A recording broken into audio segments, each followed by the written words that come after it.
Good morning. Am I legit? You can hear? All right. Okay. Good morning and welcome to the theater session on Zero Trust at AFCEA TechNet. In this session, Colonel Gary Kipe will be presenting. Colonel Kipe is the Deputy Director for the Department of Defense Zero Trust Portfolio Management Office. He is responsible for implementing the DoD's Zero Trust strategy to stop adversarial lateral movement on NIPR and SIPR networks by the end of FY27. We will open for questions after the presentation. I'm going to turn it over to Colonel Kipe.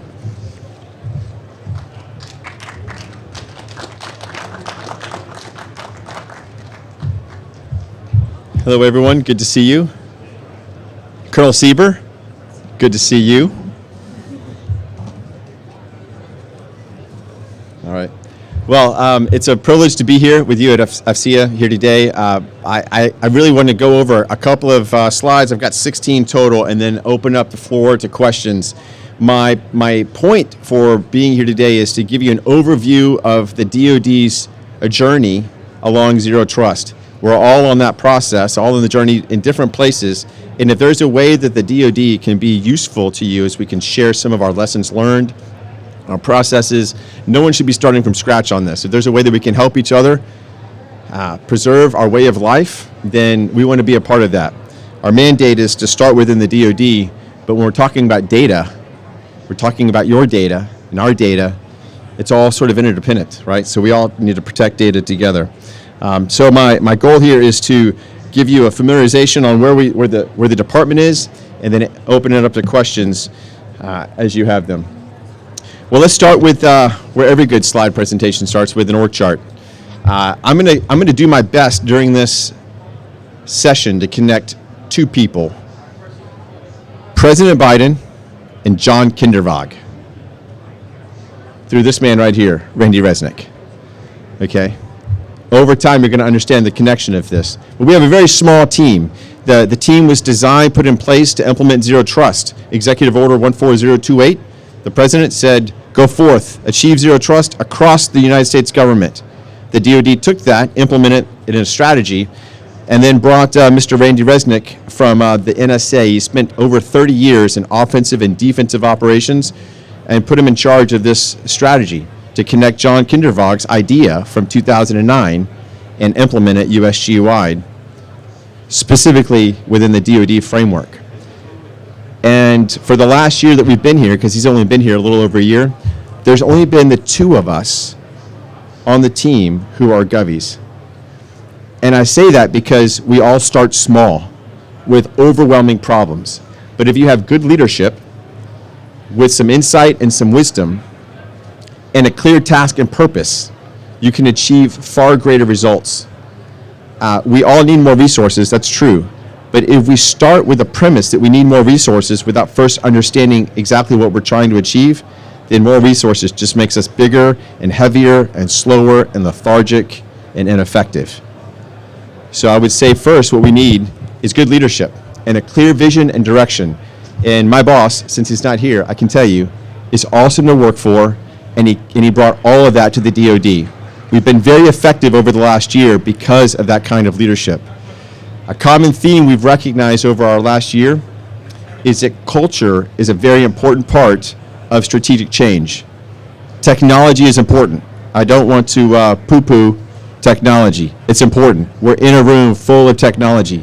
But if there's not someone that can integrate all of this to achieve some strategic effect, then it's all just a bunch of blinking lights and flashy sounds, unless we have some wisdom to know how to integrate it to achieve some synergistic effect. Okay, and that's what the team has been doing. You see our roles on the right there. We'll cover them in more detail here.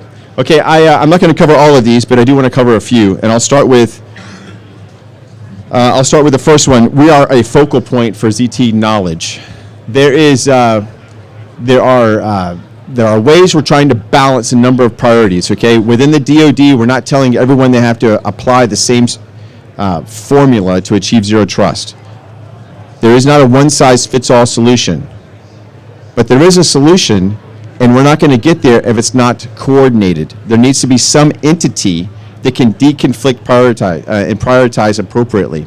The PfMO is designed to make resource decisions, create strategic vision, personnel issues, create policies. There's got to be some focal point of that knowledge base. I'll say one more point on this, and that is we created a DoD strategy,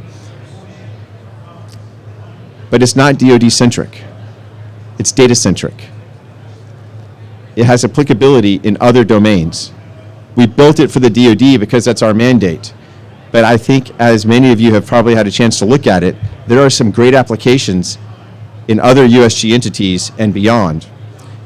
So we're a focal point of knowledge we want to share. We want to find best practices and then accelerate those best practices so they achieve even greater results.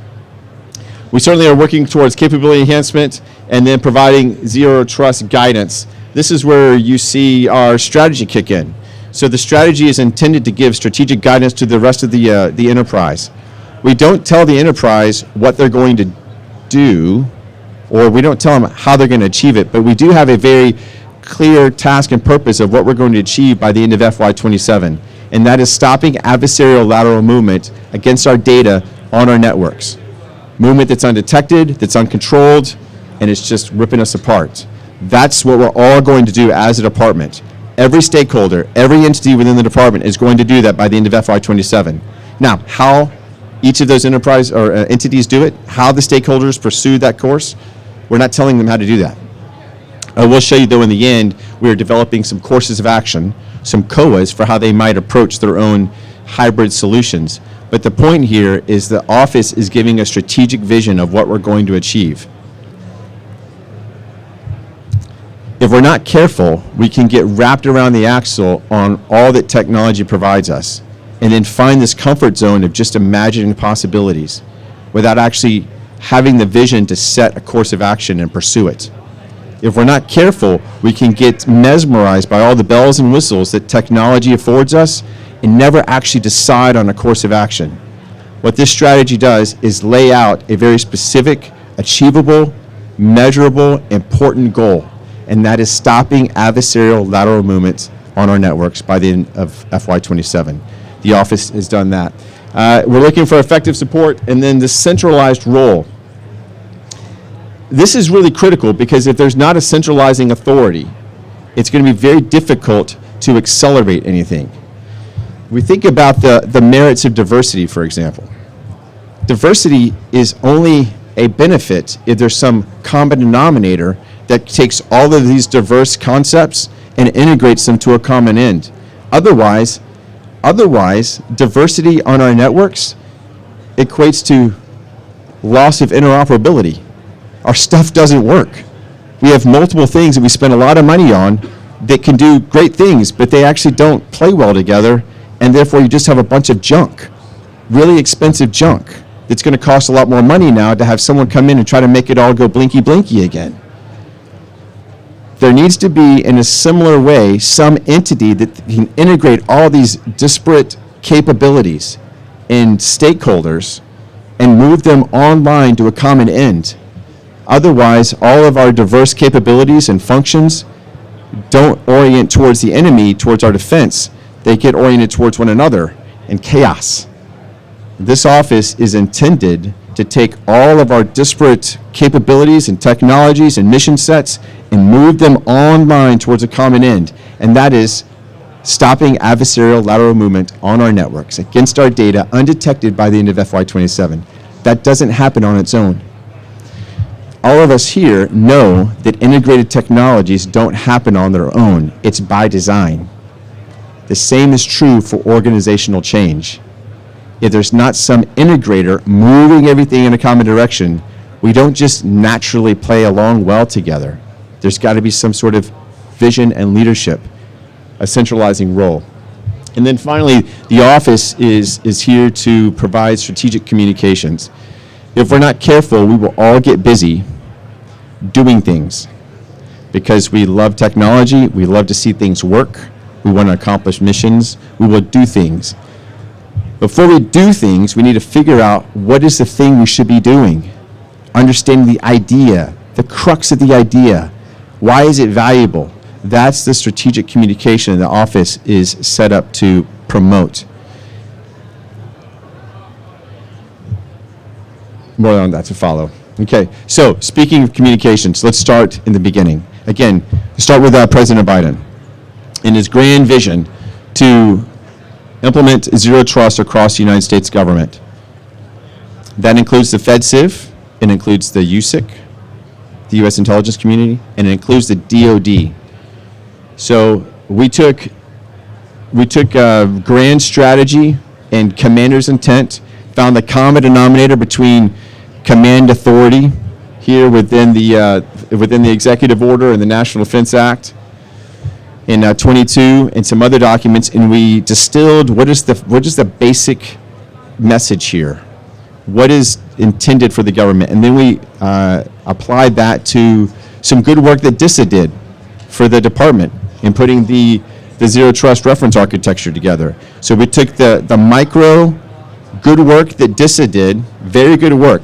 Kudos to DISA. DISA's great organization put together this reference architecture, and then we have the president's grand idea of U.S. adoption of zero trust, and we met in the middle with a strategy of how we're going to accelerate zero trust within the DoD framework. And the team wasn't arbitrarily designed, and the strategy was not arbitrarily designed. It's all rooted in a logic that I'm going to go through a little bit here for you during this presentation, but it essentially is explained through a predecessor-successor construct where things are logically built on one another. On the far right, you see this idea that MITRE and some other great contracting work help us put together, and I'll go into that in more detail in just a moment. Now that we have a quorum, I want to tell you welcome. The whole point of the DoD strategy is to stop adversarial lateral movement on our network. That's why we're here today. And if you don't understand your strategic vision with that level of clarity, and you can't be that concise, then you end up defaulting to what you know best, technology, or what you're most familiar with, perimeter security, the old way of doing cybersecurity, building bigger and better firewalls, coming to conferences and finding who has the prettiest, flashiest firewall and throwing a lot of money at a security problem just to realize this stuff doesn't work. Our strategic vision assumes the adversary is already on the network, and we no longer implicitly trust a user or device to be safe just because they're on the network. They made it through the exterior perimeter, so they must be safe. We no longer assume that. In fact, we assume just the opposite. We assume every actor and device on the network is actually nefarious until they can prove otherwise. And with that frame of reference, then, we are designed, this office and this strategy is designed to achieve stopping that adversarial lateral movement on our network by the end of FY27. That's our goal. So that's our goal, our grand strategy. Then how do we build operations to support that? Well, within the strategy, we have 4 major lines of effort, LOEs. Lines of effort that you see here, they start with cultural adoption to defending the information systems, accelerating the technology, and enabling zero trust. We would argue that these 4 are interdependent, not mutually exclusive. They're all designed and put together in such a way to achieve a synergistic effect.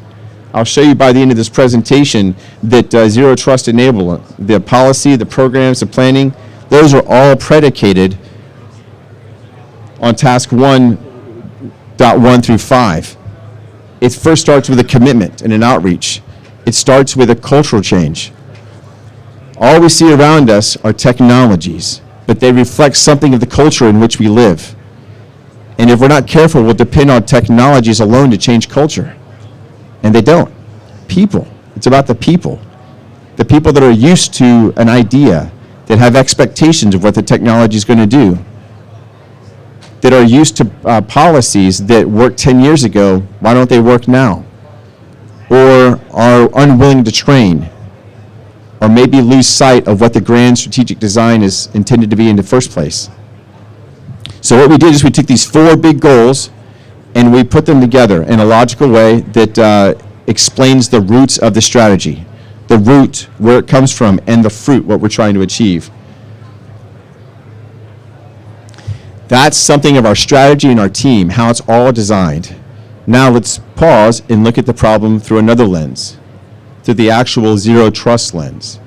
And I have a few things I want you to understand from this. The zero trust strategy that the department has put together, in a lot of ways, is not innovative. We didn't invent zero trust. Mr. Kindervog did that. Thank you, sir, very much. Over a decade ago. And many of you here have developed the technologies that the department has not invented. So the technologies we didn't invent, the idea of zero trust we didn't invent, the pillars. We don't come up with an eighth pillar. The department did not come up with an eighth pillar, though depending on what USG entity you're thinking of, we did add 2 to their 5. But it's all 7 pillars. So then what did we do? What we did was we innovated a definition of zero trust at the activity level, starting with 45 capabilities and ultimately distilled down to 152 specific activities. And this is a foundational change. Because if we're talking about zero trust, when you were here 2 years ago and you were talking about zero trust, what did that mean? Well, it depended. It depended on the person you were speaking to. Well, within the department now, it doesn't depend anymore. It's already defined at the activity level. And this has been very helpful when we're talking, when you have millions of endpoints speaking to one another, and everyone's got their own idea of what zero trust is or isn't. It really essentially then equates to just better cybersecurity, which really just means more of the old kind of cybersecurity with bigger and better firewalls. It means better perimeter security. That's what it all eventually devolves into, which is exactly what zero trust is not. So the department defining the concept of zero trust at the activity level across all 7 pillars has been a foundational change. So if you look here, we have the 7 pillars. They're not new to you. But we asked the question a year ago, are these pillars internally constructed in any logical way? Or is it really just 7 different bags and you can kind of throw them together however you want to? And through some DOD card modeling, through some MITRE attack modeling, we actually were able to identify each of these pillars are specifically designed in logical ways. And that's helpful because if we're trying to accelerate zero trust across the DoD, across the NIPR and the SIPR by the end of FY27, it means we can't start with 1.9 integrated ICAM platform. That's not where it starts. If you're looking at pillar 1, it starts with user inventory. You can't assume all those other elements, all those other capabilities within each pillar are just going to be there. It also means that when we're talking to vendors, and a vendor comes and says, hey, we've got a great data loss prevention scheme. Well, if we only have that, but we don't have the rest of the data pillar, 1.4 through 1.7, then all we do is have one helpful capability, but never achieving zero trust. Our approach has been innovative because of 2 things. 1, we look across all 7 pillars at the same time. We're not looking at any one pillar at any one time to achieve zero trust. Our expectation is all 7 pillars have to be integrated to achieve a synergistic effect. And the other is that we see that each pillar is logically constructed in a way that if we don't construct them in a logical way, that creates gaps for our adversary. And then also very practically, I just want to think here, do a little thought experiment because we had a recent data breach. And think about how zero trust could have helped and how it will help in the future. And I want to bring to your attention here, if you look at the user pillar, for example, you look at 1.3 and 1.4 and 1.7, multi-factor authentication and privileged access management. If you look at least privileged access, those would have been helpful.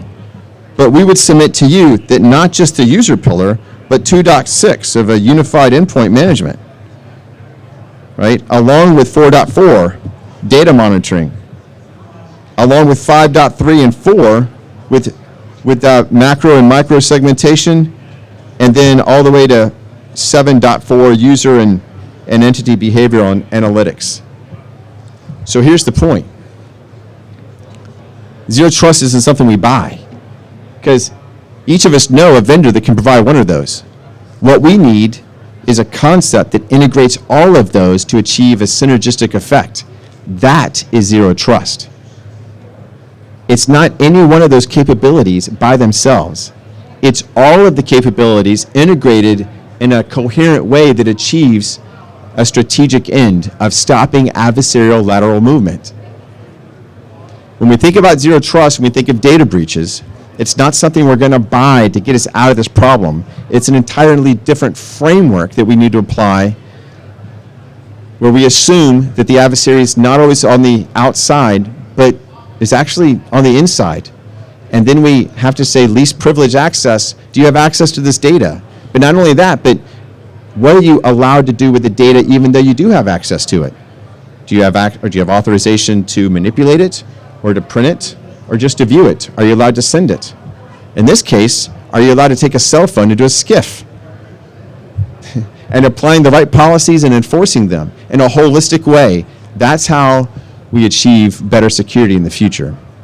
So my point here is that we're not looking at any single capability. We're looking at all the capabilities together to achieve a specific end. And that end is stopping adversarial lateral movement on our networks. Where does that happen? Well, we think it happens at this blue line. We think right now, and it's only a hypothesis, we need to test it, along with everything else, because there's no implicit trust. Everything is going to be validated, okay? But we think right now that where that blue line is represents the 42 capabilities that are required to achieve zero trust.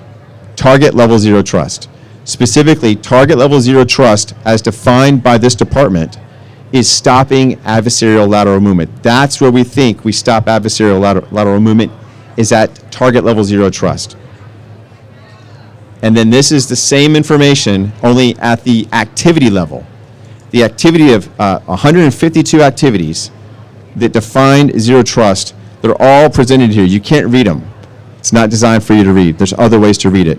But visually, you understand that it takes 91, as we believe right now, 91 of 152 activities in order, working in the aggregate together, integrated as a whole, in order to stop adversarial lateral movement. Okay, a lot so far, but let me begin to kind of wind us down and talk about some more of the culture change, okay? That's zero trust in its own philosophical framework. This is how we're applying it now within the department. Those 7 pillars that we didn't innovate are now brought into clarity with an innovative definition of how zero trust is defined at the activity level and to what end they have to work. And the goals here that we've presented to you are the way that we are integrating these pillars into an organization. It's all about integration. First, with the pillars and the capabilities within each pillar, but then also the pillars and the concepts within the entire organization. And it starts with culture change. It starts with helping our people understand that in the case of a data breach, you can't just go out and buy a new piece of software and fix it. That's culture change. Because many of us here, some of you are pretty old. Some of you have been doing cybersecurity for a long time. In your entire life, your entire adult life, cybersecurity has been about perimeter security. And if you're not careful, you're going to revert back to your old way of thinking. And you'll see the data breach concept, and you'll think, there's got to be a solution for that. Go buy it. Go buy the thing that's going to fix the problem. And there's not a thing that's going to fix the problem. There is an approach of integrating the many technologies and many capabilities to achieve a synergistic effect of stopping adversarial lateral movement. That's the culture change. You see in section 2 there, those are all the pillars. Those pillars are only one part of the strategy. The pillars are critical, but they do not stand alone. In the same way that we recognize that the pillars were internally constructed in a logical way and mutually supportive to achieve a synergistic effect, each of those pillars in their aggregate also stand as only one of 4 big goals for the department when it comes to zero trust. And so the next one is capabilities and architecture, the interoperability, and the innovation. We're doing this every day when it comes to the JADC2 effort with the Joint Staff. But then there's also the interoperability with the Fed Civ and the USIC. What happens if Executive Order 14028 is eminently successful and stakeholders across the United States government implement zero trust in their domains, but we don't have a standard data tagging standard? What happens if we don't have a federated ICANN? What happens if we have all these great stovepipe-built systems that at the end of the day are not interoperable? We shut the entire USG down. We are eminently successful in our own domains, and we fail spectacularly because none of it works together. This, friends, I think is going to be our most difficult challenge ahead. All the smart people in this auditorium here who've created some amazing technology that 2 decades ago was all science fiction. The harder part is having the right decision maker make the right decision at the right time to put the right policies in place so that all the stuff can be integrated to achieve stopping adversarial lateral movement. From my point of view right now, my team within the department, but ultimately it's got to work across the United States government, and then Five Eyes and NATO and all of our international allies. This is a hard problem that is not going to be solved by technology alone. It's going to require wisdom. It's going to require wisdom, and it's going to require commitment to defending our way of life. It's going to require a love for our country and what our country stands for, and protecting the data that protects our servicemen and women. It's going to come down to a commitment to winning and prevailing over our adversaries. Otherwise, it's going to default into just finding another thing to buy that goes blinky blinky and costs a lot of money and checks a box, but at the end of the day does not actually defend the data and doesn't defend the warfighter who's using the data to defend our country. Big problems ahead, and I'm telling you, the problems are not going to be in the second column. They're going to be in the third and then finally the fourth column with policy and planning and funding and acquisition, because if we don't have commitment and outreach and awareness in section 1 or column 1, it's never going to parlay into cultural change reflected in policy and funding. It's not.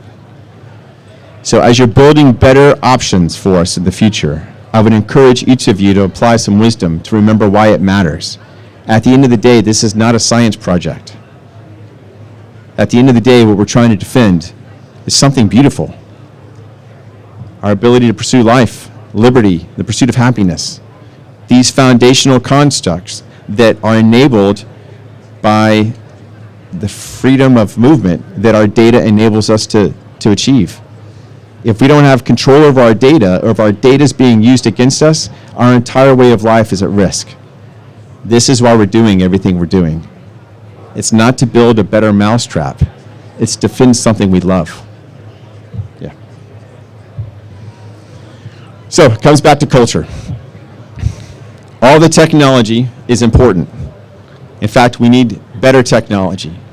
And at the same time, we need to recognize that technology is not ultimately the solution. Culture is. Okay, so I mentioned earlier that we presented a strategy. We presented a big strategy for the entire department, an ambitious strategy. In fact, I'll tell you, it was a ludicrous strategy. It's unfortunate that's going to be quoted somewhere. Okay, let me tell you why it's ludicrous, all right? And please make sure this is part of the quote. We directed the department to pursue a strategy that they didn't palm for and that they didn't even know the definition of until just a few months ago. Oh, and by the way, we have to achieve it in 5 years. So if you're going to quote me on the ludicrous part, make sure you get that whole part. It's ambitious. But why are we doing this? We're doing this because our adversaries globally are seeking our demise. We're doing this because the bad guys are actually not always out there in the rest of the world. They could actually be very well in our own departments.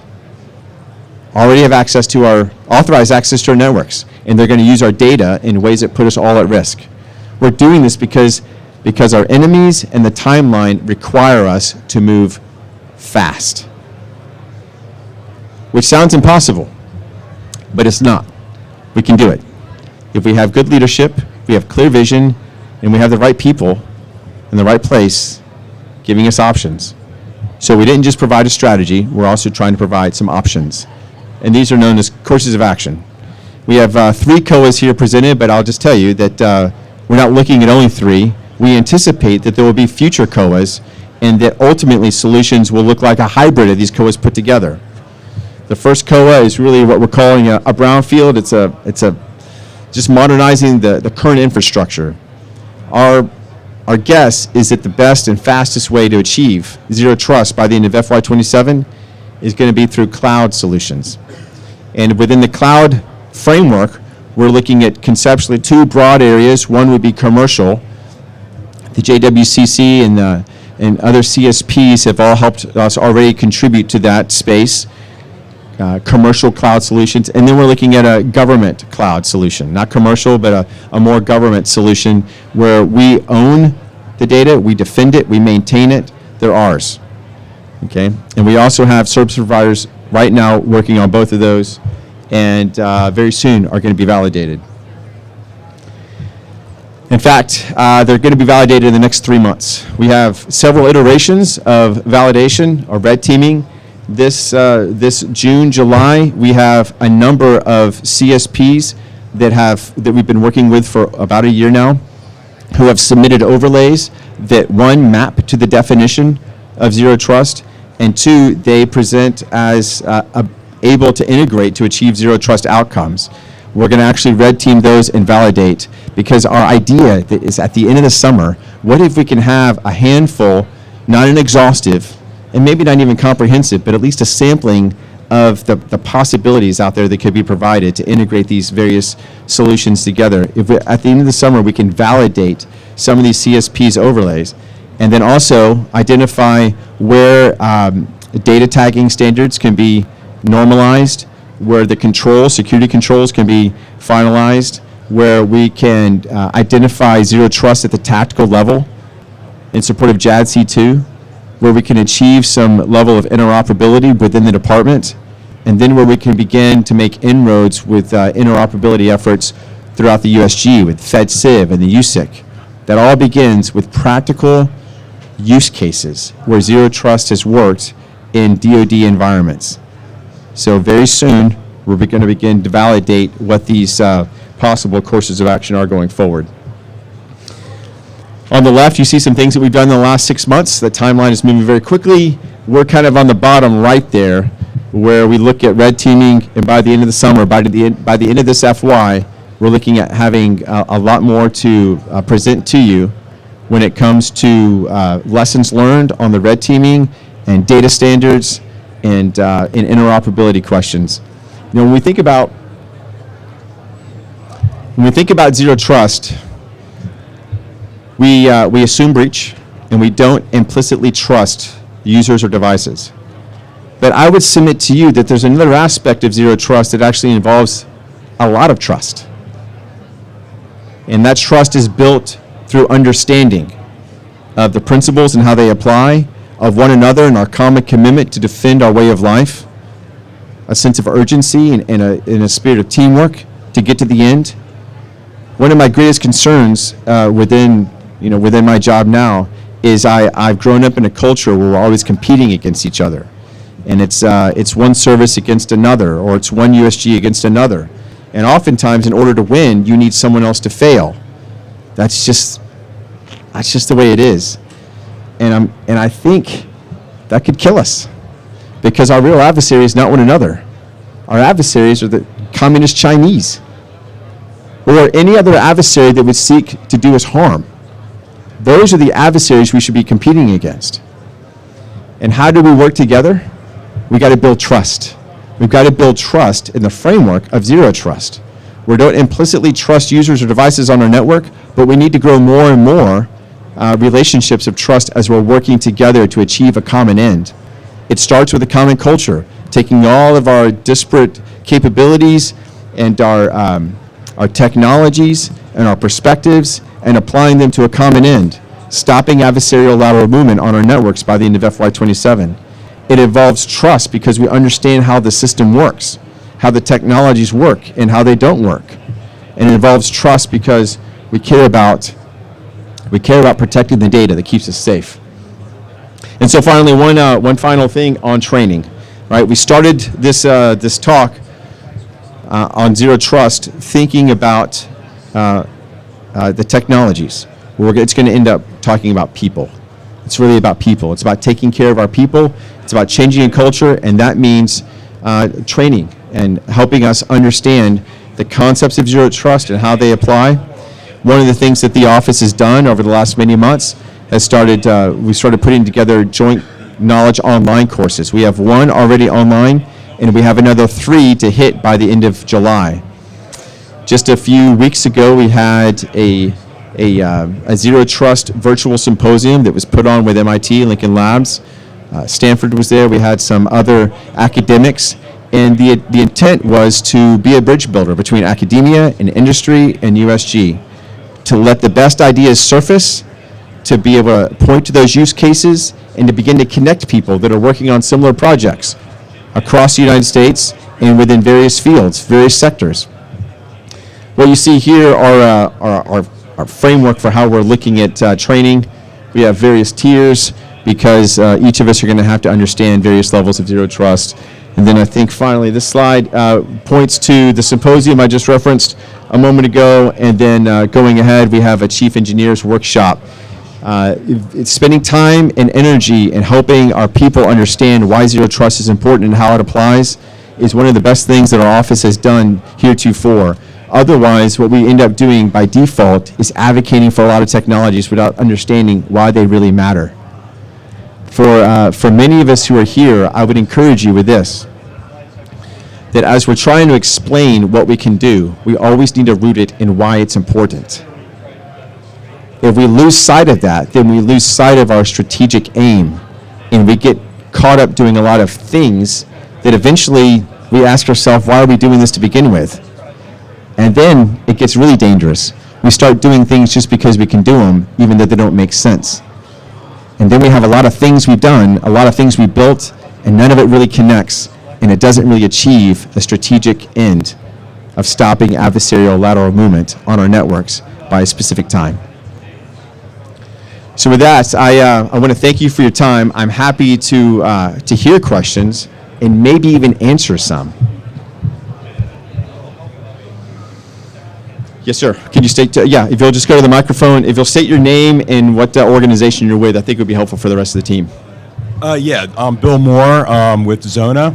So we provide a Zero Trust or user access platform for operational technology or industrial Internet of Things. So my question is around the digital transformation going on in OT and IT and IoT. Will there be a COA for OT down the road, do you think? You know, we're seeing a lot of OT and DoD, right?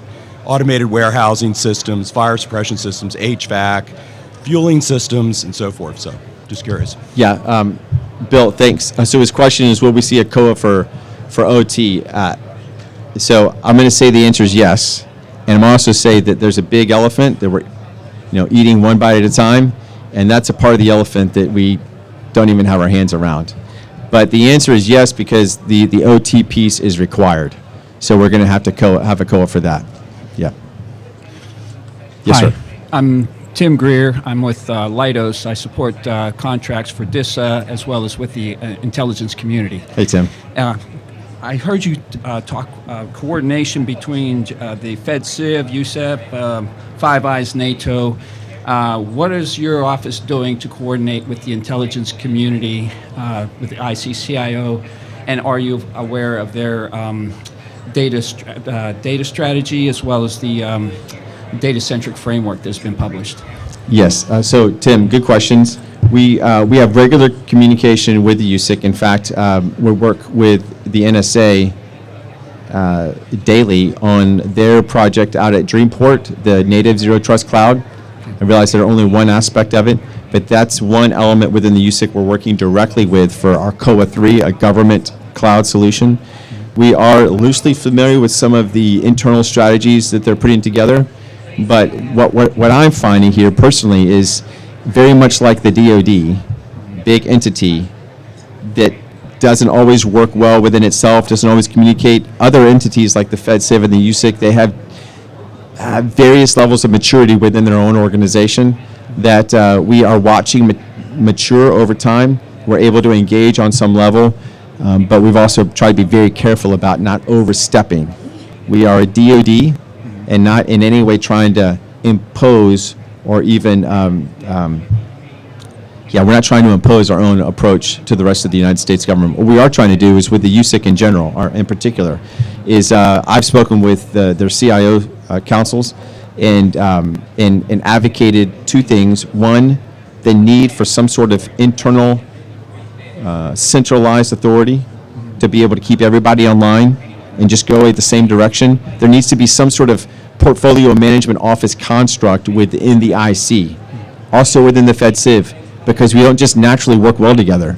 We need to communicate. We need a common set of rules. We need a common end state. And so I've encouraged them to do that. And then we've also looked for ways where we could partner, for example, outage report with the NZTC. So I think that relationship is good. Tim, thank you. Any other questions or comments? Yeah. Hi there, Elliot Simiotiki with Lorica Cybersecurity. Hi, Elliot. Appreciate the excellent impassioned discussion of why we're doing Zero Trust. I think it's super important. I'm interested, as a small vendor that might fulfill, I think it was like 4.4, 4.5, like put yourselves in our shoes. How should we be engaging with you if we are a vendor that might be able to supply one of those 90? How should we engage with you, and how should we engage with some of those bigger players who may be looking across the entire delivering a full solution? How would you suggest that we work best with you? Yeah, Elliot, thanks. So I will put myself in your shoes, and I will only have one shoe with one shoelace, and half the sole will be torn off if we don't have a comprehensive integrated solution. Someone's got to weave this thing together. It's got to have laces. It's going to have a sole. Otherwise, as soon as you put your foot in that shoe, the whole thing falls apart. It doesn't work. And I am in your shoes because we're all dependent on the safety of our data. So I don't want to dodge the question. I'm just thinking sort of big picture, right? We need an integrated solution. If you go find a shoe and someone gives you a shoelace, you're thinking, well, this is great. I asked for a shoe. What's a great lace? It is a great lace, but by golly, if I don't have a shoe to go with this lace, I'm walking around barefoot. So if you're a vendor and you have one solution, then we have to adapt. We have to figure out a way to have more solutions or find others you can integrate. Find someone else that's got a sole and a shoelace, and you put these things together, and then you can give something to us, okay? And the second thing is, I would say this. The Pentagon is under attack every day. But my sense is that they're attacking us through you. It's not your fault.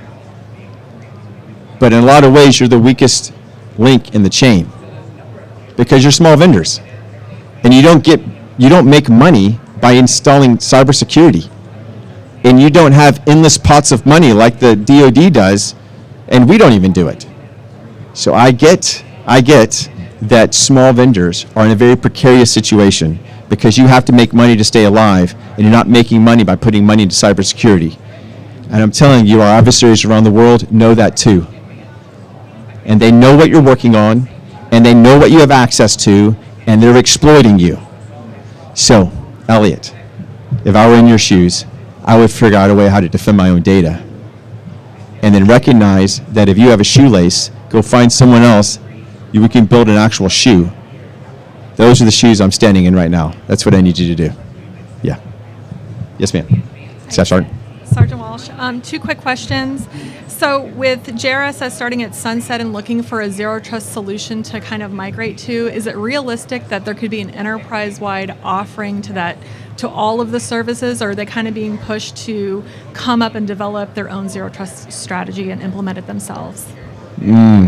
Wow. That's a great question that I can't answer. Oh, okay. So this whole JRSS thing is very interesting. It's important. But that's not my mission. It's not my mission. My mission is not to accelerate JRSS or some other platform across the DoD by the end of FY27. It is zero trust. Interestingly enough, though, there does seem to be some parity of timeline and sunsetting. I think for some people, zero trust would be a good JRSS transition plan, but not for all, because zero trust was not designed to be a JRSS solution. Right, when you think about larger scale implementations like Thunderdome, they're looking to do that at a large scale, but is it really realistic based off of kind of what you described today to do that on such a large scale? Yes. Thunderdome is an interesting cat there. So if Thunderdome is looked to as a tool to accelerate JRSS solution, does that mean the same thing as accelerating zero trust? I'm not sure. Yeah. Listen, when we all sit down at the breakfast table and we have breakfast, and we're eating bacon, we should be honest with ourselves. We're eating bacon because it tastes good, not because we're looking for protein. Because if we start telling ourselves, I got to eat the bacon for protein, we're all going to get heart disease before we get strong. Okay, so if we're pursuing Thunderdome because we accept the risk and want zero trust, or we just need to know what we're doing and why we're doing it. So Thunderdome and its relation to JRSS and zero trust, those are interesting questions. Many of which I'm not going to be able to answer. But I can tell you I don't know this. if anyone can. Well, someone can. DISA can answer that. Fair DISA enough. should be answering that. You should ask that question to DISA. Yeah. But I can tell you for zero trust, if we don't accelerate zero trust by the end of FY27, we're going to be in a very bad spot when it comes to our next war. Yeah. Okay, one more Yeah. question. Yes, Sorry. ma'am. You pointed out that you're doing red team testing starting in FY23. Is that going to be under DOT and oversight? Yes. Okay. So the staff sergeant's question was about validating the red teaming, the COAs, and that's going to start. This is May, so it's going to start next month, June and July, and that is with DOT and E. Okay. Yes. Yeah. Assuming they're like quick operational assessments that'll happen incrementally. So we've been working with them for several months, so it won't be quick per se. Yeah. It will be sequenced. Yeah, but not like a full OT yet. Right. So because we need to finish those by the end of July, get the Yeah. report so we can turn around and give it to the rest of the DoD so we can make resourcing decisions. Okay, and I missed the part. Was it just for the CSP?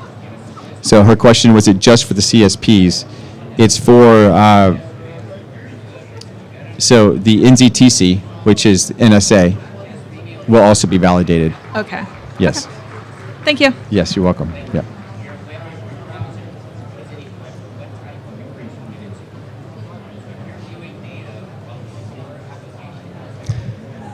So bacon, it tastes good. If we're going to eat it, we should eat it because we just like it.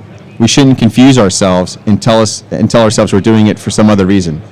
Okay, so we're assuming a risk because there's an obvious gain. Okay, so what I'm saying is we should not conflate bacon with health food, and we should not conflate things that are not zero trust with zero trust. We should not conflate them. The definition that we showed has 152 activities. That's what the department is defining zero trust as. To what end? To the end of stopping adversarial lateral movement. If it does not map to the departmental definition and it doesn't stop adversarial movement, then it might be a great thing, but it's not zero trust. And if we pursue it as zero trust and then we're surprised when it's not zero trust, shame on us. We're foolish. If we're going to eat bacon, let it be because it's good, not because we think we're going to get healthy. Otherwise, we're going to kill ourselves with heart disease and not understand why. Okay, I hope that was clear. I'm sure someone's going to quote that, and I'm going to have to explain that to somebody. Probably. Okay, any other questions?